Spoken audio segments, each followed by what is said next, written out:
சென்னையில் நடைபெற்று வரும் மழைநீர் வடிகால் பணிகளை முதலமைச்சர் நேரில் ஆய்வு செய்து வருகிறார். அதன் நேரடி காட்சிகளை பார்த்துக் கொண்டிருக்கிறோம். இது தொடர்பான கூடுதல் விவரங்களை செய்தியாளர் தமிழரசியிடம் கேட்கலாம். தமிழரசி, இரண்டாவதாக தற்போது எந்த இடத்தில் முதலமைச்சர் ஆய்வுப் பணிகளை மேற்கொண்டு வருகிறார்? விவரங்கள்.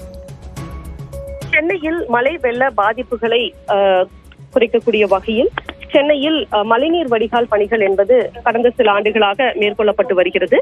இந்த நிலையில் மழைக்காலம் துவங்க வருவதற்கு முன்பாக மேற்கொள்ள இருக்கக்கூடிய நடவடிக்கைகள் குறித்து முன்னதாக ஆய்வு கூட்டங்களை முதலமைச்சர் மேற்கொண்டார். இந்த நிலையில் இன்று சென்னையில் நடைபெற்று வரக்கூடிய மழைநீர் வடிகால் பணிகளை பார்வையிட்டு வருகிறார். வடசென்னை பகுதியில் ஆய்வு மேற்கொண்டு வருகிறார். குறிப்பாக இதற்கு முன்னதாக புளியந்தோப்பு, கல்யாணபுரத்தில் மழைநீர் வடிகால்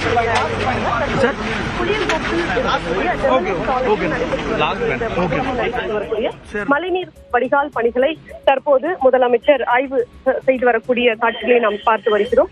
உடன் சென்னை மாநகராட்சி மேயர் பிரியா மற்றும் மாநகராட்சி அதிகாரிகள், நீர்வள துறை அதிகாரிகள் உள்ளிட்டோர் உடன் இருக்கின்றனர். இதனைத் தொடர்ந்து அடுத்ததாக ஓட்டேரி நல்லா கால்வாய் மற்றும் ஓட்டேரி பகுதியில் மேற்கொள்ளப்பட்டு வரக்கூடிய மெட்ரோ ரயில் பணிகள் நடைபெறக்கூடிய இடங்களையும் முதலமைச்சர் ஆய்வு மேற்கொள்ள இருக்கிறார். சென்னையில் இன்றைய தினம் மழைக்காலத்திற்கு தயாராகி வரும் நிலையில் தற்போது அது தொடர்பான பணிகளை எல்லாம் முதலமைச்சர் ஆய்வு மேற்கொண்டு வருகிறார். இது தொடர்பான விவரங்களை வழங்கியமைக்கு நன்றி தமிழரசி.